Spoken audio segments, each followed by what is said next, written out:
گفتوگۆی زیاتر بکەم بە میوانداری هەرێک لە بەڕێزان دکتۆر عەلی ڕەشید سەرۆکی ئەنجومەنی پارێزگای هەولێر کە بە سوپاسەوە لە ستۆدیۆ لەگەڵم ئامادەیە، هەروەها بەڕێز شوان کەلاری بڕیاردەری فراکسیۆنی پارتی لە پەرلەمانی عێراق کە بە سوپاسەوە بەڕێزیشیان لە کەلارەوە ڕاستەوخۆ لەگەڵم دەبن. بەڕێز شوان لێرەوە سڵاوت لەبێ، سوپاس کە ئامادەی لەگەڵمان لەسەر ئیزنت لە ستۆدیۆ دەست پێکەم لە دکتۆر عەلیەوە، دواتر دێنە خزمەتی جەنابیشتان. دکتۆر بەخێر هاتی. زۆر سپاس خاتوشین و سپاس بۆ میوانی بەڕێزێشت کاکە شوان، سپاس بۆ بینەرانی خۆشەویستی کوردستان بشار. سپاس بۆ بەڕێزت، مەمنونین. دکتۆر لە ستۆدیۆ بووی لەگەڵم، هەواڵەکانم هەندێک خوێندەوە، هەندێک پێشێکێکی کورتمان باس کرد، با یەکسەر بچمە ناو پرسیارەکە بزانم هەولێر دەترسێ لە خۆپیشاندان؟ زۆر سپاس. طبعاً هەولێر ناترسێ لە خۆپیشاندان و یعنی بینەوە سەر ناوەڕۆکی بابەتەکە بۆ ڕاستکردنەوەی ئەو بەڕێزانەی کە هاتن مافێکی حەق خۆیتیان موچە مافی هەموو فەرمانبەرێک و موچەخۆرە کە منیش یەک لەوانم، بەڵام ئەو بەڕێزانە تەمسیلی هەموو خەڵکی سلێمانیان نەدەکرد بۆی ڕاست بکەینەوە، یعنی ناکرێ بڵێ ئەوە تەمسیلی هەموو سلێمانی دەکەن. بۆچی وە پێشبینیەکی کەوانە تەمسیلی سلێمانیان؟ چونکە ئەمانە ینی تەخویلیان لە کەس وەرنەگرتووە، تەخویلیان لە خەڵکی سلێمانی وەرنەگرتووە. چەند کەسێکن وە جگە لە مامۆستایان خەڵکی دیکەش تێدا بە هەر وەکو جەنابەت باست کرد. دواتر بۆ ئێستا موچە لە باشترین وەزعی با بڵێن بابەتەکاندایە، ئیتیفاقیەکی گشتگیر لە نێوان هەرێمی کوردستان و عێراقدا هەیە. میزانیە پەسەند کرا، هەمواری میزانیە پەسەند کرا، زامنی موچەی ساڵی 2025 پەسەند کرایە، موچەی مانجیەک وەرگیرایە. اینجا بۆ لە ئێستاوە ئەو هەڵایە دەست پێ دەکات. چی وای کردو ئەم هەموو گومانە دروست ببێ دکتۆر عەلی؟ دەکرێت گومان لە ماف بکرێ؟ گومان دیارە لە دەستێکی سیاسی هەیە، ئەم مافا لە هەولێرنی ئەوەی ئەوان دەیانوێ. بەڵعکس هەولێر حکومەتی هەرێمی کوردستان و هەرزێ حزبەکەی کە لە حکومەتن یەکێتی پارتی گۆڕان وەفدەکانیان لەوانەیە 200 جار زیاتر سەردانی بەغدایان کردیە و گفتوگۆیان کردیە. سەرۆک وەزیران ڕێزدار مەسرور بارزانی خۆی شەخسی چەندین چارچووە کە لە نزیکەوە لەگەڵ سەرۆک وەزیرانی عێراق گفتوگۆ لەسەر موچەی خەڵک، لەسەر قوتی خەڵک کرایە. یعنی هەموو کارەکان دەزانن لە بەغدایە. ئەوانەی دەیانگوت کە باب موچە بچێتەوە بەغدا، ئەوانەی دەیانگوت نەفت بچێتەوە بەغدا، هەموو چوو کەچی ئێستا تیرەکانیان ڕوو لە هەولێرە. ئەم تیرانە دەبێت ڕوو لە بەغدا بکرێ. ئەو موچەیە کە نادرێ بەغدایە، ئەمە دەبینین. یعنی وەزیری دارایی ڕئیس وزەڕایی عێراق ڕازی دەبێ، وەزیری دارایی هەنجەتێکی تر دەبینتەوە. ئێستا من ئەگەر پرسیار بکەم، یعنی مستحیلە وەزیری دارایی عێراق بزانێ هەر پارێزگایەک چەند فەرمانبەری تێدایە و چەند حەشدی تێدایە و چەند سەر دەکات پرۆژەکانیان ئەو دزی سەدە و ئەو هەموو، یعنی ئەوە کاری ئەو نیە. دکتۆر عەلی، ئەگەر بەڕێستان لە ماڵەوە خانەوادە بەڕێزەکەت مناڵەکانت شتێکیان پێویست بێ سەرەتا بە تۆ دەڵێن یا لە دەرگای دراوسێکەیان دەدەن؟ بە دڵنیایی بە من دەڵێن، بەڵام ئەو کاتێک کە مافەکەیان لە لایەشتر بێ طبعاً دەبێت لەگەڵ حکومەتی هەرێمی کوردستان ڕوو لە جیرانەکان بکە، یان ڕوو لە بەغدا بکە. ئەو کاتە تۆڵی ئەمان دەبێت پاڵپشتی حکوومەتی هەرێمی کوردستان بکەن بۆ داو. بە دڵنیایی دەبێت پاڵپشت بن کە بەجددی حکومەتی هەرێمی کوردستان تەسەوڕ دەکەی میزانیە و موچەی لەدەست بێ نەداتە هاوڵاتی، ئەمە قەت کەس تەوەقعی ناکە. دواتر لە ئێستادا کێشەکان ئەوەیە کە دەبینن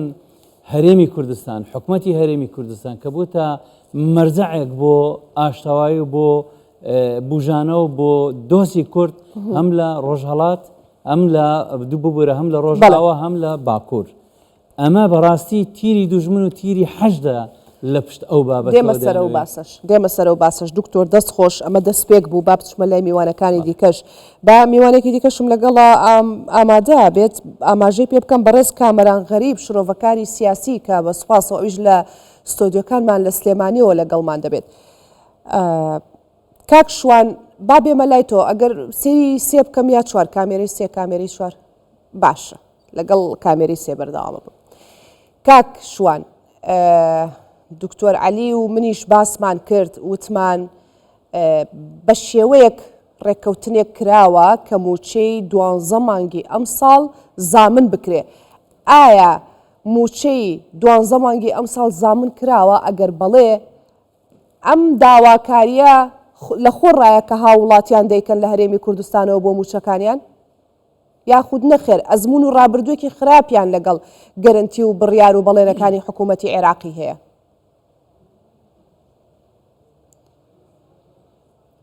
بەڵێ زۆر سوپاس. سڵاو بۆ کاک دکتۆر عەلی، بۆ کاک کامەران پێم وابێ، سڵاو بۆ جەناب و بۆ بینەران. سپاس. تەبعاً لە سەرەتامەیە ئەوە بڵێم وەکو ماف، وەکو ئەوەی فعلەن موچەی مانگی 12ی نەک مامۆستایان سەرجەم فەرمانبەرانی هەرێمی کوردستان لەلایەن بەغداوە نەنێردراوە، هەمومان و پێش هەمومان حکوومەتی هەرێمی کوردستان ئێمە لە بەغداین، یعنی ئەو شەڕی حکوومەتی هەرێمی کوردستان لەسەر موچەی مانگی 12 کردی باوەڕ ناکەم کەس کردی بێتی و کەسیش بتوانێ بیکە، یعنی لە نزیکەوە وەفدەکانمان بینی، هەتا دوا دانیشتنیش کە هاتنە بەغداد کاتێک حکوومەتی فیدرال وەزارەتی داوایی ڕێکەوتنەکان یعنی گەیشتنە ئەو ئاستەی کە فعلەنی تر هەموو بابەتەکان کۆتایی هات 12 موچەکە زەمان بکرێ لەسەر بنەمای زەمانکردنی موچەی مانگی یەک لەسەر و بنەمایە موچەی 11 مانگەکەی تری ساڵی 2025 بدرێ. لەو لەحزەیشا حکوومەتی هەرێموتی ئێمە موچەیەکی فەرمانبەران، یعنی وەفدی حکوومەتی هەرێمە بەستم لە بەغدا، موچەیەکی فەرمانبەران موچەی مانگی 12 لای ئێوەیە، وەرن چۆنەوە چارەسەرکەین. هەتا داوایان کرد وەفدی حکوومەتی هەرێم داوای کرد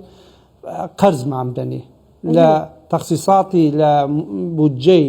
2025 کە ئێمە جگە لە 12 تریلیۆن بۆ موچە نزیکەی 6-7 تریلیۆنی تری هەرێمی کوردستان لای بەغدایە. وەفدی حکوومەتی هەرێم داوای موچەی مانگی 12 کرد بە هەر شێوازێک ببێت.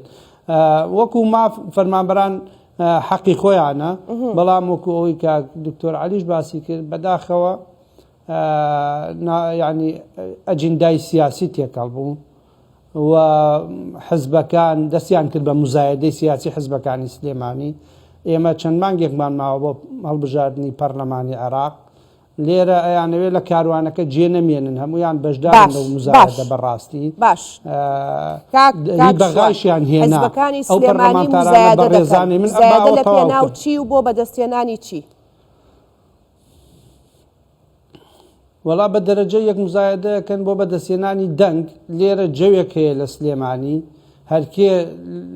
یعنی تێکەڵاوی بنەمایەکی زانستی نییە بۆ ئەوەی بەڕاستی منافەسە بکەن، دەنگ کۆکەنەوە لەسەر کۆمەڵێک چەواشەکاری قەنەعەت بە خەڵکەکەن، خەڵک دەنگیان بداتێ، یعنی خۆیان تێکەڵاوی ئەم بابەتە کردووە بۆ ئەوەی دەنگ کۆکەنەوە بۆ هەڵبژاردننی داهات. ئەتێ بڵێ بانگەشەی هەڵبژاردن دەستی پێ کردووە لە ئێستاوە؟ بانگەشەی پێشوەختەی بەڵێ بە تاکید بانگەشەی پێشوەختەی هەڵبژاردنە. ئەگینا مامۆستا خۆی حکوومەتی فیدرال غەدری لێ کردووە، موچەیەکی فەوتاوە، تۆش دێی بەکارێ هێنی، یعنی دوو جارێکی تەقوربانی، جارێک قوربانیەکە موچەیەکی بەغدا ڕاستەکردنی مامۆستایان و موچەخۆرانی هەرێمی کوردستانەوە هەیە. پەیوەندی زۆرە، ئەوە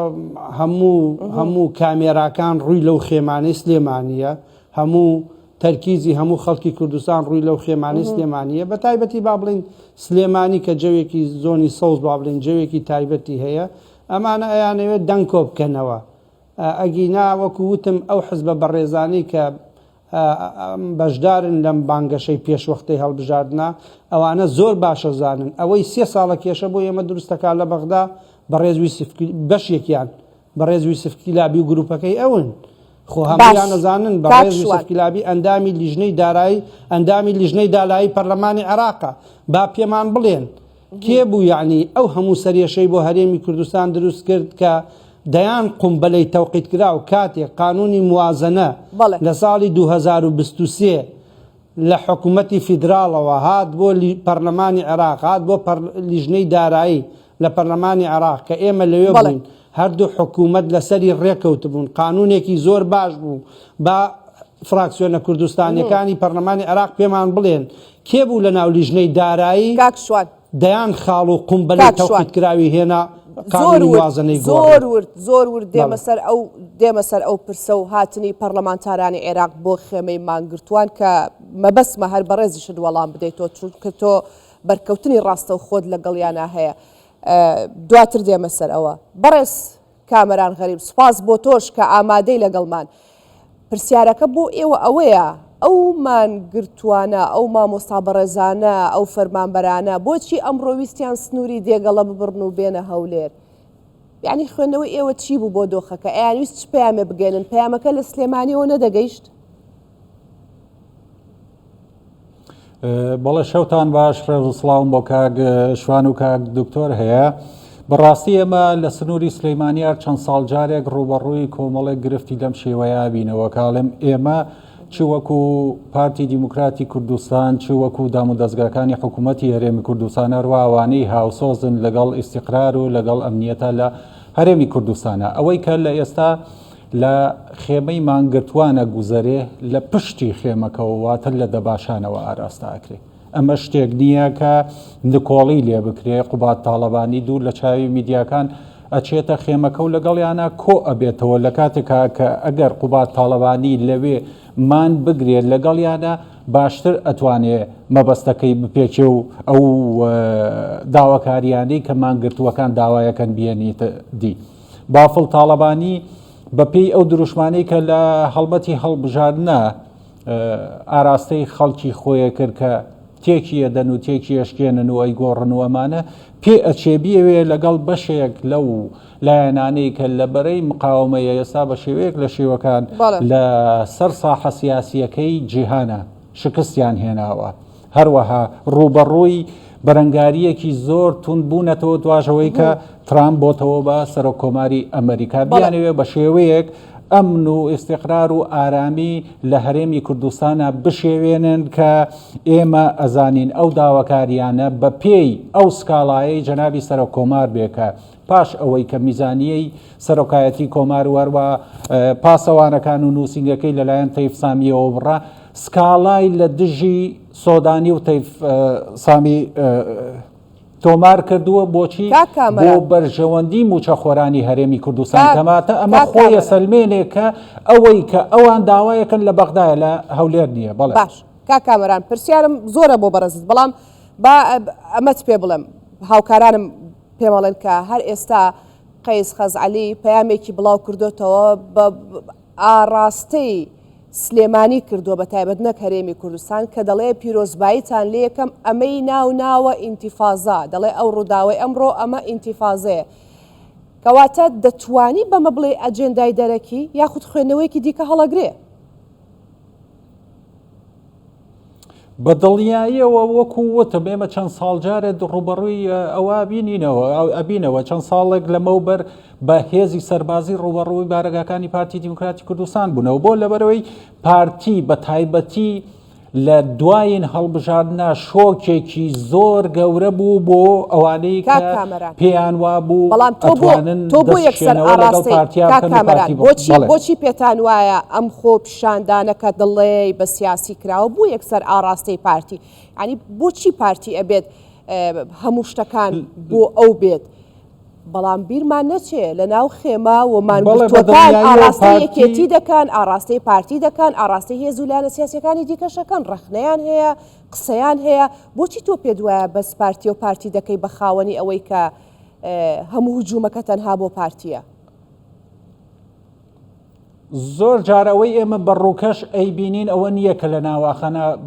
ڕوەدا دیوێکی تری سیاست ئەوەیە کە لە پشتی پەردەکانەوە ئەگوزەرێ ئەو بارودۆخەی ئێستا لە ناوچەکەیە پاش ڕوخانی ڕژێمی ئەسەد هاتوۆتە ئاراوە پەلەقاژەی هەندێک هێز وولایەنی سیاسی پاش ئەوەی کە هەڕەشەی ئەمریکا بۆ لێدانی بارگاکانیان هەروەها گوشارخستنە سەریان بە کۆمەڵێک ئابلوقەی ئابووری و سزادان هاتوۆتە ئاراوە ئەمە خۆی نیشانەی ئەوەیە کە ئەوەی لەو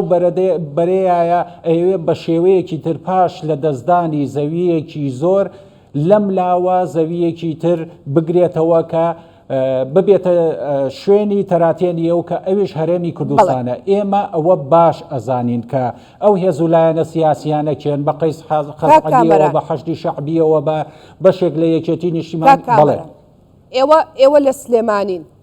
ئەوانەی کەمانیان گرتووە من شارچێتی ناکەم لێرەدا شارچێتی تۆ ناکەمە بەڵام ئەوانە هاوشاری بەڕێستن و هاوشاری منیشن دکتۆر عەلی بەڵام ئەمەوێ ئەوە بڵێم ئەوانە کە ئەمڕۆ هاتن بەرەو هەولێر ئەمانە بڕیاری خۆیان بوو چونکە ئەوان دەڵێن ئەمە بڕیاری خۆمانە داواکاری خۆمانە ئێمە دەمانەوێت لە هەولێرەوە پەیامەکە بگەێنین بەڵام من لە قسەکانی ئێوە وا تێگەم کە ئەمانە ئاراستە کراون باشە ئەوان ئەگەریانەوێ پەیامەکە بگەێنن ئەو 12 ڕۆژە لەژێر ئەو خێمەیان خەڵک سەردانی کردوون کۆمەڵێ ئەندام پەرلەمانی مزایدەچی کە خۆیان بەشێکن لەو ئاژاوەیە وەکو غالب بوو وەکو عەلی حەمە ساڵح وەکو کۆمەڵێک لەو ئەندام پەرلەمانە عەرەبانەی کە هێناویانن هاوردەیان کردوون کە خۆیان بەشێکن لەو ئەجندایە کە موچەی خەڵکی هەرێمی کوردستانیان بڕیەوان دەستیانەگرن و یان هێنن لە ماوەی ئەم کامەرە 11 ساڵەیە کە موچە و قوتی هەرێمی کوردستان بڕاوە تاوەکو ئێستا یوسف کیلابی لە چ بەشێکە هاتووەتە جواب لە بەرژەوەندی خەڵکی هەرێمی کوردستانە کەوان پەرشی ژێر خێمەکەیەکەن ئەگەر مانگرتووەکانیش بە واقعی نوێنەری فەرمانبەران و مامۆستایان بن نابێ بکەونە ژێر ئەو ئەجندایی کە یەکێتی نیشتیمانی کوردستان و بەشێک لەو حیزبە وەلاییانەی کە سەر بە کۆماری ئیسلامی ئێرانن بەکاریان بێنن لە پێناو لاوازکردنی پێکەی هەرێم لە ناوچەکەدا دەست خۆش دەگەڕێم وڵات کاکامران دکتۆر عەلی ینی من ئەوەی تێگەم هەمووی دەڵێ ئەجندای سیاسی دەستی دەرەکی کەواتە ئەوەندە کاریگەری هەیە لە ناو هەرێمی کوردستان و لە ناوچەکانی هەرێمی کوردستان ئەجندای دەرەکی بەدڵنیاییەوە خاتوژینەوە ئەمە یعنی تەماشای ئەگە معادلەکان بکەین پاشا و بەڕێزانەی کە ئەوڕۆ بەرە و هەولێر هاتن پێمان خۆش بوو ئەگەر لە ڕابردووشدا کاتێکە هەولێری پایتەخت دەکرایە ئامانج بە درۆن و بە ساڕۆخ کە پێشڕە و شەهید پێشڕە و دزەیی و ژینای شەهید ئەگەر ئەو کاتیش هەسابان هیچ نابە بەیان نامەیەک دەمانگوت ئەشهەدو بیللامانە لە خەمی هەموو هەولێر و هەموو کوردستاندان بەڵام دەبینین یوسف کلابی ئەمڕۆ باست کرد غەزعەلی ئەوانە بە یەک نقطەش یعنی لە ساڵحی هەرێمی کوردستان قسەیان نەکردووە هەمیشە زدی هەرێمی کوردستان بوونە هەمیشە لە هەموو بەرژەوەندیەکان من ئەوەندە دەڵێم غەزعەلی لە پەیامەکەی داشتێکی دیکەشی وتووە دکتۆر ئەڵێ چاوەڕوانی سەرکەوتن دەکەین سەرکەوتن بەسەر کێیە ئەی طبعاً سەرکەوتن خۆی دەبێت بەسەر بەغدا بێ سەرکەوتنەکە معادلەکان دەگۆڕێ ئێستا حەشدی شەعبی ئەو حەشدە نەمایە بتوانێت بەڵام ئەم سەرکەوتنەی تۆ هەر سەرکەوتنەکەی غەزعەلیە سەرکەوتنی حکوومەتی هەرێمی کوردستانە بەسەر ئیرادەی خەڵکی هەرێمی کوردستان بەسەر بەغدا و بەسەر ئەوانەی کەوە لە ئێستادا زۆر زەعیفن هیچ دەرفەتێکیان نەمایە نە بە درۆن نە بە گەمارۆدان نەبە لە ناو پەرلەمانی عێراقیش ناتوانن دەرەقەتی داواکاری و مافەکانی خەڵکی هەرێمی کوردستان بۆیە لەم ڕێگەیەوە دەیانەوێ ئاژاوە لە هەرێمی کوردستان بە تایبەتیش لە پایتەخت بۆزنەوە باسی ئاژاوت کرد لەم ڕێوە دەیانەوێ ئاژاوە لە پایتەختی هەرێمی کوردستان گریمان ئەمڕۆ ئەوانەی کە هاتبوون بەرەو هەولێر باب هاتنایەتە ناو هەولێر چی ڕووی دەدا بۆچی ڕێگەیان پێ نەدرا ئایا شێوی دروست دەبوو بەدڵنیایی خۆی بە پێی یاسا ئەگەر تەماشایی ئەو بەیاننامەی وەزارەتی ناوخۆ بکەی بە پێی یاسا ڕێوشوێنی تایبەتی هەیە بۆ خۆپشاندان شوێنی تایبەتی هەیە خۆ ناکرێت هەر کەسێک لە شوێنێک بێ و دەست بکە خۆ نیشانداندا ئەو وڵاتە بە دیموکراسی دروست بووە انتخابات کرایە هەڵبژاردنێک کرایە 76 خەڵک دەنجی پێدایە و یعنی ئەو حزبانی کە سەرکەوتون هەر یەکەک بە پلەی خۆی خەڵکی سیڤیل دەنجیان پێدا ئەمە دیموکراسیە ئەمە دیموکراسی نییە کۆمەڵێکی گچکە دەستی دەرەچی لە پشت بێ بە کەیفی خۆی سەیتەڕ لەسەر بازارەکان و لەسەر شەقام و لەسەر ئەکسەد دەعمێکی بەسیط دەبێت لە شەقامەکان خەڵک 2 ساعت تاخیر دەبێت ئەوانە بێنە ناواتە پشێوی دروستە بوو بەدڵنیایی پشێوی دروست دەبێت ڕێگا دەگیرێ دەبینین ئێستا یعنی ڕێگاگرت ئەمڕۆ لە سەیتەڕەکان پشێوی دروست نەبوو یخۆچی دەکرایە بە ڕسمی داوایان بکردبایە ئەگەر بە ڕسمی داوایان بکردایە ڕێگەیان پێدرا بەدڵنیایی وەزارەتی ناوخۆ پارێزگاری هەولێر دیراسی داواکەیان دەکرد ڕێوشێنی تایبەتیان دەگرتە پەر لەوانەیە هەر خۆشیان بە حیمایە و بیانی نابان یعنی ئەمە دەوەش دەترسین ئەوانە بێنە ناو هەولێر باش هەر خۆیان بخۆیان ئەو دەستە دەرەچیە شتێک بکە تەقەیەک بکە یەکێکیان شەهید بکە باشە چێ جوابی دەداتەوە بەمل حکوومەتی هەرێمی کوردستان دادێک کە لێرانە لە هەولێر دکتۆر دێمە وڵات باسی یاسات کرد لەسەر جێبەجێکردنی یاسا پرسیارم هەیە لە بەڕێزت کە بزین ئایا یاساوکو خۆی جێبەجێ دەکرێت وا لە بەرامبەر ئەوانەدا دەبێت یاسا جێبەجێ بکرێت دواتر وەڵامم بەرەوە کاک شوان مەبەستمە بە دیاریکراوی باسی پەیامەکەی خەزعەلی لەگەڵ بەڕێزتانە بکەم وەکوتم ئێوە لە نێو پەرلەمان خەزعەلی ئەڵێ لە پەیامەکەیدا ئەمەشی وتووە دەڵێ ئێمە چاوەڕێی سەرکەوتنین لە شۆڕژگێڕان مەبەستی مانگرتوانی سلێمانی ئەمە پەیامی خەزعەلیە خەزعەلی بۆ ئەم پەیامادات ئەم پەیامە بۆ بە گوێی مانگرتوان ئەم پەیامە بۆ بە سلێمانی ئەم سلێمانی بۆ جیا دەکاتەوە ینی ئێستا سەرانی عێراق دەیانێ ببنە پێشڕەوی و دەمڕاستی مانگرتوانی سلێمانی یاخود دەمە چۆن ئەم پرۆسەیە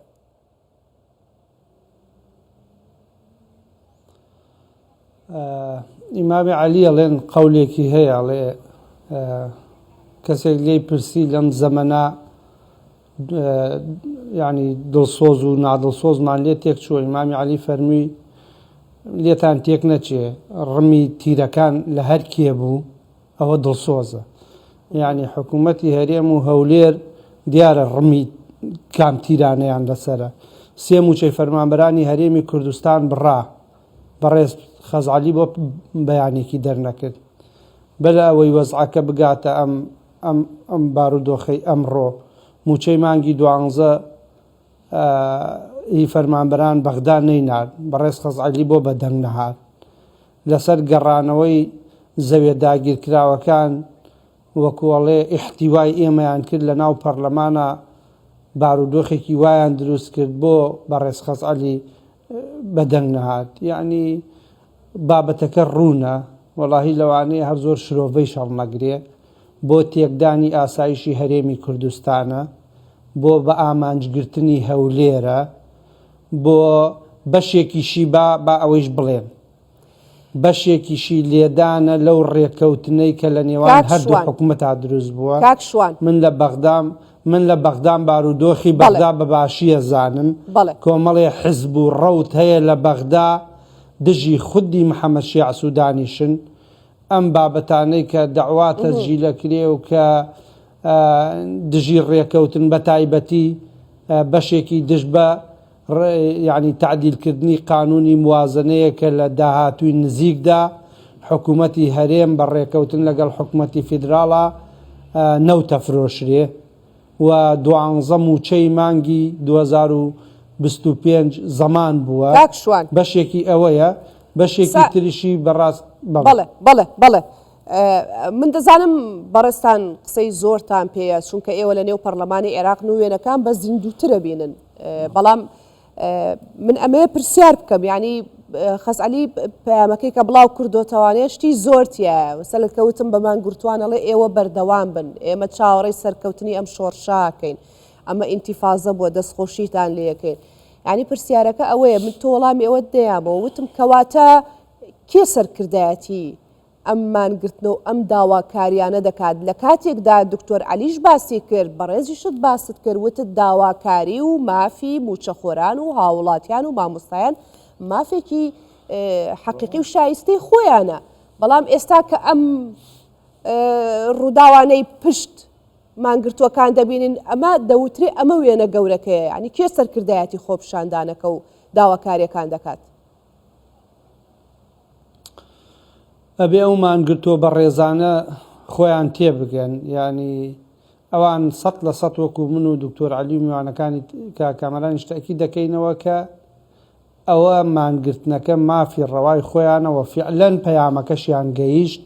12 ڕۆژەمانیان گرتووە باوەڕ ناکەم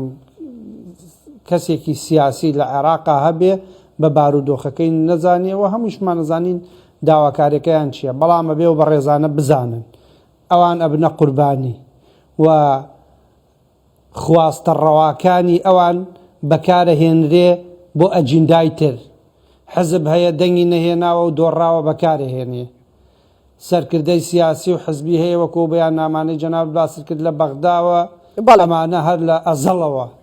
دژی فیدراڵین دژی هەولێرن دژی حکوومەتی هەرێمن بودجە و موازنەی هەرێمیان بە درێژایی جار لەو دژایەتێ باسێکی هاتنی یوسف کلابیشمان بۆ بکە بۆ ناو خێمەی مانگرتوانی بەڕێز بزانن بابەتەکە بەڵێ کاک شوان ئەبێ مانگرتوانی بەڕێز بزانن ئەوانەی لە ناو خێمەکەن بابەتەکە لە دەست ئەوان دەرچووە تێکەڵاوی ئەجندای سیاسی و ئیقلیمی بووە تێکەڵاوی ململانەی نێوان حزبە سیاسیەکان بووە تێکەڵاوی ئەو ئەجندا بووە کە هەرچی وەسیلە هەیە بەکاری هێنن بۆ لێدان لە حکوومەتی هەرێم و لە هەولێر کاک شوان بەڵام پەیامی مانگرتوان ئەوەیە ئەڵێ ئێمە تۆت دەبنە قوربانی ئەوان ئەڵێن ئێمە ئامادەین گیان و ڕۆحی خۆمان بکەینە قوربانی بۆ ئەوەی کە هاوڵاتیانی هەرێمی کوردستان چی دیکە لەو نەهامەتەیە ژیان نەگوزەرێنن من پرسیارەکەم ئەمە ڕوونکردنەوە بوو بەس پرسیارەکەم ئەوەیە هاتنی یوسف کلابی بۆ ناو خێمەی مانگرتوان چی دەگەیەنێت بۆچی چونکە من کاتژمێرنۆش میوانێکی دیکەم هەبوو دکتۆر علی باسی ئەوم لەگەڵ کرد وتم لە ساڵی 2019 کە خۆپشاندانی تشرین کرا لە عێراق بە سەدان کەس کوژران لەسەر شەقامەکان گرژی و ئالۆزی زۆر دروست بوو بەڵام لەم جۆرە پەرلەمانتار و هەڵوێستانەمان نەبینی کەواتە ئەمە چی دەگەیەنێت چی لە پشتەوەیە ئەمە دەتوانین بڵێن بانێکە و دووهەوە وەڵاهی من ئەمەوێ هەم مانگرتووان هەم خۆپیشاندەران هەم خەڵکی کوردستانیش ئەوە باش بزانێ ئەگەر ئێمە لە بەغدا یوسف کیلابی و مستەفا سەنەد و گروپەکەی لەگەڵ سادقون و ئەوەی خەزعەلی و جەماعەت لە بەغدا لەگەڵ فراکسیۆنە کوردستانیەکان بوایەن ڕازگۆ بوایەن بۆ داکۆکیکردن لە موچەی فەرمانبەران نەفەوتە بەڵام ئەوان لە بەغدا هەر ئەوانن موچەیان بڕیوە ئێمە لە بەغداین ناواقعەکەین پەرلەمانتارانی کوردستان ئێستا گوێیان لە منە زۆر باشە زانن بەس بێن من تێبگەێنن ئەو مەشروعی قانونی موازنە کە لە پەرلەما لە حکوومەتەوە هات هەردوو حکومەت ڕێککەوتن قانونی موازنەی 2023 2024 2025 کە هاتە لیژنەی دارایی کە پارتی بایکۆتی لیژنەکەی کرد لە لیژنەکە دەرچوو لە قاعەکەیش دەرچوین بەداخەوە فراکسیۆنە کوردستانەکان لەگەڵمانە نەهاتنە دەرەوە چوینە ژووری دکتۆر شاخەوان لە تابقی سەرەوە بە تەنها فراکسیۆن دەرچوین وتمان ئەم قانونی موازنە هەرێمە کاتە ئامانج ئەوەی نەسەکەی گۆڕی ئەو نەسەی لە حکومەتەوە لەسەر موازنەات بوو بە ڕێز یوسف کلابی ئەو گروپە بوون کە لیژنەی دارایی بوون بۆ هاتنیان بۆ سلێمانی ئەجندای تری لە پشتە بۆ دڵسۆزی نییە سپاس دەکەم پەیامەکەت ڕوونە و گەیشت کاتم کەم داوە بە کاکامەران کاتە دەدەمێ گلەیمان لێ نەکەی دوایی کاکامەران بەڕێستان لە سلێمانین دیسانەوەی ڵێمەوە ئێمە ئەمانوێ بزانین کێ سەرکردایەتی ئەممان گرتووە ئەم داواکاریانە ئەم مافانە دەکات کە داوای گەڕانەوەی دەکەن مامۆستا فەرمانبەران خۆیانن یاخود نەخێر وەک ئەوەی کە باز دەکرێت پرۆژەی بەرەی مقاومەیە کات لەوێ جێبەجێ دەکرێت کامیانە ینی من ئەمە پرسیارە دەبێت تۆ ڕوونی بکەیتەوە بەڵێ ئەو ئەندام پەرلەمانە دەمگەرمانەی کە ڕۆژانە لە خێمەی مانگرتووەکانەوە دەرەکەون دەقاودەق هەرزەوەکیلی شاری خامۆشانن ئەمان وا ئەزانن کە بە هاوشێوەی حەفتەی شوبادەوەی کە ناویان لێ نابوو بەهاری عەرەبی و بەدنیاز بوون بەهاری کوردی لێرە دروستکەن ئەتوانن بەم شێوەیە ئاژاوەکان لە سەراسەری کوردستانە پەرە پێ بدەن ئێستا بارودۆخ گۆڕاوە ئێمە هەڵبژاردنێکمان کردووە کە هەڵبژاردنێکی بەدڵی ئەوان بوو کۆمیسیۆنی بەغدا کردی بە پێی داتا و سەرژمێری ئەوان کرا بە پێی بازنەکانی ئەوان کرا بەڵام پارتی تووشی شۆکی کردن ڕێژەیەکی زۆر دەنگی هێنا لە 1 ملیۆن دەنگ نزیک بووە لێرەیە کە ئەوان دروشمەکانی ئەوان چاوەڕێیان دەکرد پارتی وەڵام گۆ بن چی لێ بێت وا دەڵێ تووشی شۆکی کردن کاکامەران ئەوان بە پێی دروشمەکانی خۆیان ئەگەر هەموو ئەو حیزبانەی کە بەشداری لە هەڵبژاردن کردیان جگەل لە دروشمەکەی پارتیکە ئاشتی واوەدان و پێکەوە ژیان بوو هەمووی یا ئەیان ڕوخان یا تێکیانەدا یا لە بنیانە هێنا یا کۆتاییان پێهێنا خۆیان تەقبیر لە خۆیانەکەن بەڵام ئەوەی کە سەرکە و ئیرادەی خەڵکی کوردستان بوو ئەمە بۆ جێگەی مەترسی بۆ ئەو کەسانەی کە لە ساڵی 2023 تاوەکو ئێستا لە گەردەڵیەکی فەزیعە تێوەگلاون بۆ نمونە یەک نمونە ئەگەر دەرفەتم بدەیت لە سەرەتای شەڕی داعشە حەشتی شەعبیەوەی کە ئەوان شانازی پێواکەن پاش هەموو نەفیرعامێک بە بندیوار و بەسەر دیواریانەوە 6,000 کەسیان بۆ کۆبەوە لە ساڵی 2023 کە ئیقراری میزانیەی 3 ساڵ کرا 116,000 کەس سەر بە حەشتی شەعبی بوون لە ماوەی 2 ساڵا و 116,000 کەسە بوو بە 238,000 کەس کە بە تێکڕای میزانیەی حەشتی شەعبی لە ماوەی ساڵێکە بەس تەنها حەشتی شەعبی بەقەدەر نیوەی هەرێمی کوردستان امتیاز و ماف و هەموو ئەو داواکاری ویستانی کە ئێستا مامۆستاکانمانیان بۆ گرتووە لە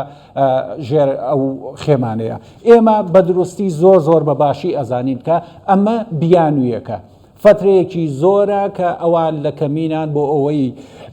شکست بە و پرۆژەیە کە پارتی دیموکراتی کوردستان چەند ساڵێک کە گرتوویەتیە بەر و درێژە پێدەری ئەو ڕێبازەیە کە لە ڕیفراندۆمی سربەخۆیی کوردستانە ڕەنگی دایەوە کە خەڵکی کوردستان بەو شێوە پێشوازیان پێکرد ئەمە بە مەترسی بەسەر خۆیان نەزانن پارتی دیموکراتی کوردستان بە مەترسی بەسەر خۆیان نازانن ئەوان ئەگەر ڕازەکەن با نمونەیەکە بۆ بێنمەوە لە بەڵێ کا کامەران تۆ دەڵێ پارتی دیموکراتی کوردستان بە مەترسی بۆ سەرخۆیان دەزانن دەڵێ پارتی دیموکراتی کوردستان تووشی شۆکی کردن هەمیشە پارتی دیموکراتی کوردستان هێزی یەکەم بۆ لە هەرێمی کوردستان ئێکەواتە فەرموو ئێستا دەبێ پارتی دیموکراتی کوردستان وەڵامی مانگرتوان بداتەوە پەیامی هەبێ بۆیان بەڵێ زۆر دروستە پەیامی هەبووە ئەو ڕوونکردنەوانەی کە حکوومەتی هەرێمی کوردستان لەگەڵ هەموو شاندێکە لەگەڵ هەموو کۆبوونەوەیە کادایەتی بە خەڵکی کوردستان خودی خۆی نیشانەی ئەوەیە کە حکوومەتی هەرێمی کوردستان و پارتی دیموکراتی کوردستان کە حیزبی سەرەکی پێکێنەریە و حکوومەتەیە وەڵامگۆی خەڵکە بە شێوەیەکی شەفاف وەڵامی خەڵگەداتەوە بەڵام ئەوەی کە ئەوان ئەیانەوێ ئەمە نییە ئەو کردە خۆڵکردنە چاوی ئەو خەڵکەیە کە بڵێن هەموو بەرپرسیارەتیەکە لەسەر ئەستۆی پارتی دیموکراتی کوردستانە باشە ئەوان هەڵپەرچیانە کرد بۆ ئەوەی کە موچە چۆتە سەر بەغدا ئێستا بۆ ناچن لە بەردەم خێمەکە یا هەڵپەرچێ بکەن بەڵام هەمووی نەبوو کاکامەران پارتی ئێستا تێ بڵێ هەڵپەرچێ بۆ بەشین نەنە مەوزوعم ئەوە نییە من خوانەخواستە هیچ مەوزوعی سوکایەتی نییە کە وەکو تەعنێک بیگرما و ئەو بەڕێزانەیەوەکو سوکایەتیەک بەڵام ئەمە کردەوەیەکە کە من ئەگەر ئێستا لە بەرامبەر ئەم کامێرەیە قسەیە بکەم لێی بەرپرسیارم سبەینێ هەستم پەشیمان بمەوە لەم قسەیە ئەمە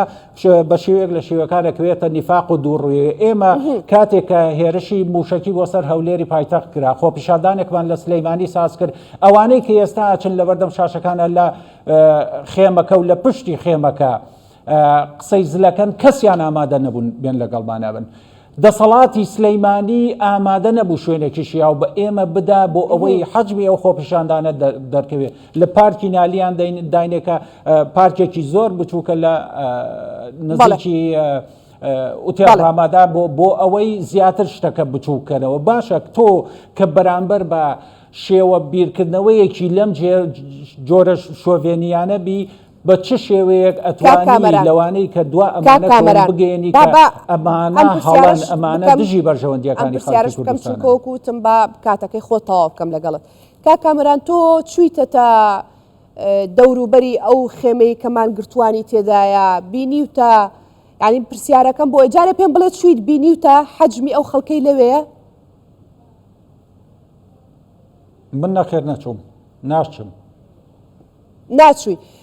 مەبەستم ئەو بوو کە بپرسم بڵێم ئایا دەکرێت ئەمانە هەمووی ئاراستەکراو بن؟ نەخێر هەمووی ئاراستەکراو نییە هەندێکە بە تەعبیرێکی تر باس بێن ئەڵێ بەشێکی کەم ڕێبەرایەتی ئەو شتاکەن زۆرینەیەک دوا بەرژەوەندیەکی تایبەتی خۆیان کەوتون بەشێکی تر کە ئەو کەمینەیە ڕێبەرایەتیانەکە ئیسفادە لەوە ئەکەن کە ئەم زۆرینەیە ئاراستە بکەن بەو شێوەیەی کە خۆیان مەبەستیانە ئەو زۆرینەیە مافی خۆیانە هەرچەند کەس بەشداری کردووە لە پێناو حەقی خۆیان لە پێناو مافی خۆیان بەڵام ئایا ئەو ئاراستەیە کە ئەوان داوایەکەن بەرەو هەولێرە نەخێر بەرەو هەولێر نییە. باش گەیشت دەگەڕێ مۆلات دکتۆر وتمان باسی یاساکەین من بیرم نەچۆتەوە نووسیومە جارێ با بزانم خۆپشاندانی بێمۆڵەت فەوزا و کێشە دروست دەکات دەمەوێت چ جیاوازی بەر لەو جوابدانەوە ئێ پرسیارەت من دەمەوێت تیش بخەمە سەر ئەوەی کام بەرەی مقاومەت و غەزعەلی و کیلابی ئاخیر وەڕقەیتیان ڕای بچێشن هەموو وەڕقەکانیان ڕاکێشە بڕینی موچە بڕینی میزانیە لێدان بە دڕۆن لێدان بە ساڕۆ هەمویان تەجروبە کرد شکستیان هێنا ئەمە دواکارتە ئەمە دواکارتە ڕای دەکێشن کە باشا غەزعەلی بۆ ناتێ دوێنێ لە ڕێی بەسڕا ڕێگیرا و تایە سوتێنرا و ئاگرکرا و خەڵکی هەستا بۆ ناچێت لە ناسڕە مزاهرە کرا و لەسەر بێکاری و لۆ ناچێتە میسان بە هەمان شێوە کە بیرێکی نەوتیاندا ئەوان خۆیان بە دۆستی کورد دەزانن دکتۆر علی بۆ دۆستی دوژمنی خەڵکی خۆیانن نەخێر ئەمە بەڕاستی دوا کارتە سەحبی دەکەن و لەوە شکست دێنن لەوە شکست دێنن و خەڵکی سلێمانی بە شەرەف خۆشەویست کە هیچ جیاوازی لەگە هەولێر نییە ئەوانەی خەڵکێکی بەری لەناو ئەو خێمەن و خەڵکێکی بە فرت و فێر بە سیاست مەدار بە سیاسیکردنی بابەتەکە هاتینە ناویان دایانەوێ لەگەڵ ئەوەی بێنە هەولێر کەسێک لێرە بڵێ داواکاریەکە ڕەوایە بەڵام بەکارهێنرا و بەو شێوێشنەوە بە ئیتیزاکەشی غەڵەتە ئیتیزایی داواکاریەکە دوایی باش وەڵامی پرسیار ئەگەر ئەمانە بەبێ ینی ڕێو شوێن خۆ ینی بە پێی یاسا دەبێ ئەو شوێنە دیاربی کە بەرەو چێن دەدەچن و داواکارەکەیان دیاربێ ئامانجەکەیان دیاربێ و لەو ڕێچکەلانە تاوەکو و هێزەکانی ناوخۆ ینی بیان پارێزن چکە بەڕاستی پاراستنی جیانیوانش بە دڵنیاییەوە ئێمە لەوەش دەترسین هەلەنەوە خوێن ئەو دەستە دەرەکی کە غەزعەلی و کیلاوی تێدانە خوانەخواستە شتێک بکەن ئەو هاوڵاتیانەی خەڵکی سلێمانی فەرمانبەرانە ئەوانەی کەوا زۆر بە بەریئی داواکاری خۆیان دەکەن لێرە تووشی یان کێشەیەک بن گیانیان بکەوتە خەتەر بۆیە یعنی ئەوە بە ئاسانی نییە و خەڵک بێ و ئیدی لە جادا مزاهرە بکە دەبێت ڕێو شوێنیش تایبەت هەبێت چکە جیانیوانیش لە خەتەردایە و لە هەمان کاتدا ئێمە بەرپرسین لەوەی بڵێ باشتان کرد کە ئەمڕۆ ڕێگریتان کرد بە دڵنیاییەوە بەبێ مۆڵەت پاراستنی جیانی ئەوان بووە ئێمە دەڵێن دەستێکی دەرەچی لە پشتە ئەو دەستە دەرەچیە لەوانەیە لە هەولێر زەربەیەک لەو فەرمانبەرانەی حکوومەتی هەرێم بدەکە هەمووی خوشک و برای ئێمن ئەم دەستە دەرەکی زیانی بەکێ گەیاندووە بە هەموو هەرێمی کوردستان گەیاندوە ئەم دەستە دەرەکیە ئێستا کوردستان لە بەهێزترین خاڵیدایە لە ئەو ڕێککەوتنە لە ڕۆژ ئاوا لە باکوور دەبینین هەرێمی کوردستان بووتە پێگەیەکی بەهێز کە جەنابی سەرۆک بارزانی زۆر بەهێزەوە ڕووی تێدەکەن مەرجەعان و لە هەمان کاتدا سەرۆکی حکوومەت کاک مەسرور بارزانی تەماشا دەکەین چەند بەتوندەوە لەگەڵ حکوومەتی عراقی هاتە سەرخەت و بۆی زامن بکە موسەی ساڵی 2025 نەوتی هەرێمی کوردستان دەڕوە یعنی بە هەموو شێوەیە کوردستان لە بوژانەوەدایە طبعاً ئەمە زەربەیەکی قاتیلە لە بەرەی مقاومە کە ئەوان ئێستا لە شکستدان و خۆیان شاردوتەوە جا باسی بەرەی مقاومەت کرد بە بچمە لای کاکشوان ئێوە دەزانن لە دوای گۆڕانکاریەکان لە ڕۆژهەڵاتی ناوەڕاست بەرەی مقاومە شکستی هێناوە پرسیارەکە ئەوەیە بۆچی بەرەی مقاومە لە عێراق ڕەوایەتی و ڕەواجی پێدرێ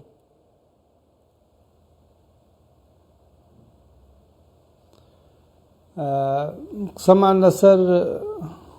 خۆپیشاندانەکانی سلێمانی لە ڕاستیدا لەسەر مافی ڕەوای مامۆستایان حەقە ئەوان خۆیان بارودۆخەکە بخوێننەوە و فعلەن گۆڕانکاریێکی گەورە لە ڕۆژهەڵاتی ناوەڕاستدا ڕووی داوە بە تایبەتی لە دوای شەڕی حەماس و ئیسرائیل و پەڕینەوەی بۆ لوبنان و بۆ بێدەنگکردنی حوسیەکان و بۆ ئەو گۆڕانکاری لە سووریا ڕوویدا ئەمانە هەمووی فاکتەرە کە کاریگەری لەسەر عێراق و لەسەر حکومڕانی لە عێراقا هەیە بۆیە ئێمەی هەرێمی کوردستان بەڕاستی ئەگەر ئەمانەوێ مافەڕەواکانی خەڵکی کوردستان زامن بکەین پێویستە بە وردی ئەم گۆڕانکاریانە بخوێنینەوە پێویستە هەمومان یەک هەڵوێست و یەک دەنگ بین سەرجەم حزبە کوردستانەکان نابێت کەم ئەم گۆڕانکاریانە بخوێنێتەوە گرتو یەکەڵ وێست و یەک دەنگ بێ کاک شوان بەمان گرتوان دەڵێ یاخود بەهێز و لایەنە سیاسیەکان دەڵێ من بەهێز و لایەنە سیاسیەکان دەڵێم ناکرێ ئیستیغلالی گیرفانی بەتاڵی فەرمانبەران بکەین یعنی ئەوە لۆژیک نییە تۆ پێوا بێ حکوومەتی عێراق وەزارەتی دارایی عێراق موچەی ناردبێ و حکوومەتی هەرێم نەیدا یعنی ئەمە بە عەقڵی کەسەوە ناچێ چه حکوومەتێ هەیە لە دنیا حەز نەکا باشترین خزمەتگوزاری پێشکەش بکە حەز نەکا 30 ڕۆژ جارێ لە کاتی خۆیان موچە بدا بەڵام کێشەکە ئەوەیە کارەنووسی موچە و بودجەی ئێمە بەستراوە بە بەغدادەوە ئەمە لای بەغدادە بەداخەوە بەو شێوەی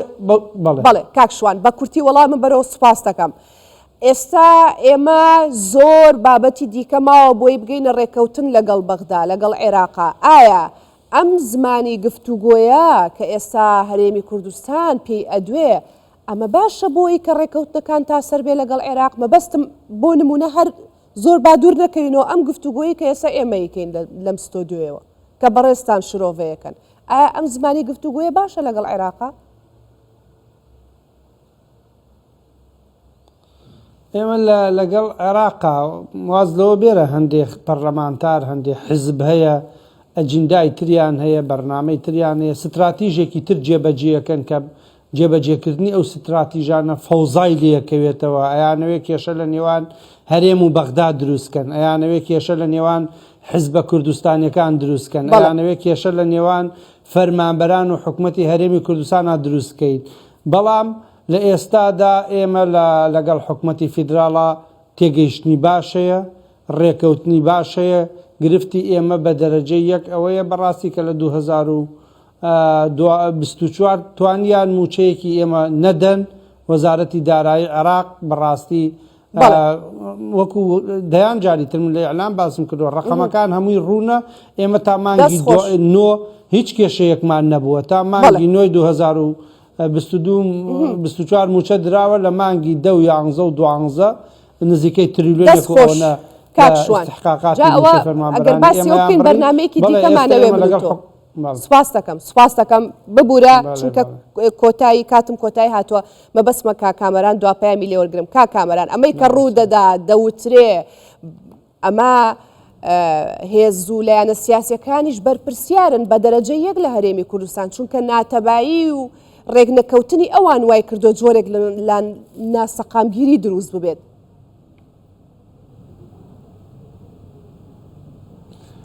بەڵێ بە دڵنیاییەوە تا ڕادەیەک ئەو بابەتەش ڕاستە بەڵام دوجار خەڵک ئەبێ وشیار و وریا بێ مامۆستا لە پێناوی ئەوەی کە موچەیەکی فەوتاوە یاوەکو نەفەوتاوە نەبێتە دادەستی کۆمەڵی خەڵک کە ئەیانەوێ قەزیەکەیان بەلا ڕێدا بەرن مامۆستا نەجمەدینی مەلا لە ساڵێک لە کاتێکە بەڵێ دروستە بەڵام نەجمەدینی مەلا مامۆستا بوو نەجمەدینی مەلا لە کاتێکا ڕێژەی دانیشتوانی سلەیمانی نەئەگەشتە 50,000 کەس 7,000 کەسی بە خۆبەخش فێری خوێندن کرد بەڵام باو باپیرانی ئێوانەی کە ئێستا چەند مامۆستا هانەیەن توێک لە شووتیانە گرتن نەجمەدینی مەلا مامۆستا ئەبێ وشیار بێت چونکە ڕێبەری کۆمەلگایە بەڵێ کاک کامەران کەواتە دکتۆر عەلی ئاماژەی بە شتێک کرد وتی دەستی دەرەکی زاڵە لە هەرێمی کوردستان لە تەواوی هەرێمی کوردستان هاوڕابووی کاریگەریەکانی بە دەرکەوتووە ئێستا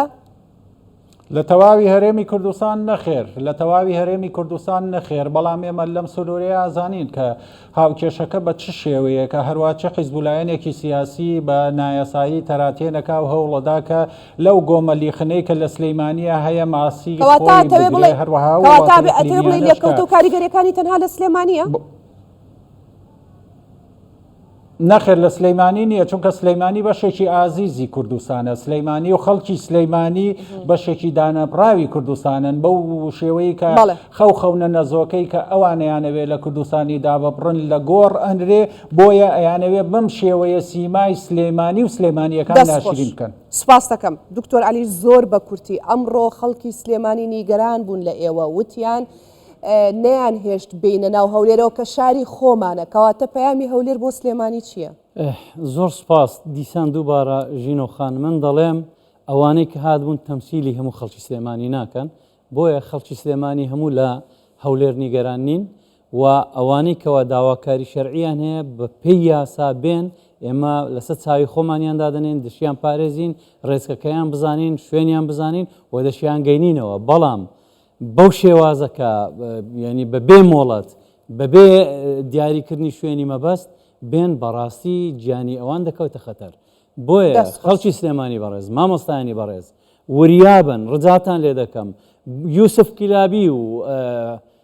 با بڵێن غەز عەلی و ئەوانەی لە پشتەوانن بەخوا مەسلحەتی ئێوەی ناوێ تێکدانی هەرێمی کوردستانی دەوێ هەرێمی کوردستان ئەمڕۆ زۆر بەهێزە بۆیە بوویتە چقلی چاوی دوژمنان بە تایبەتی بەرەی مقاومە. سپاس دەکەم دکتۆر عەلی لە ستودیۆ لەگەڵم ئامادە بووی. کاک شوان سپاس بۆ تۆش لە کەلارەوە لەگەڵم بووی بەڕێز کامەران لە سلێمانیەوە سپاستان دەکەم کە بەشدار بوون. دەستان خۆش بێت.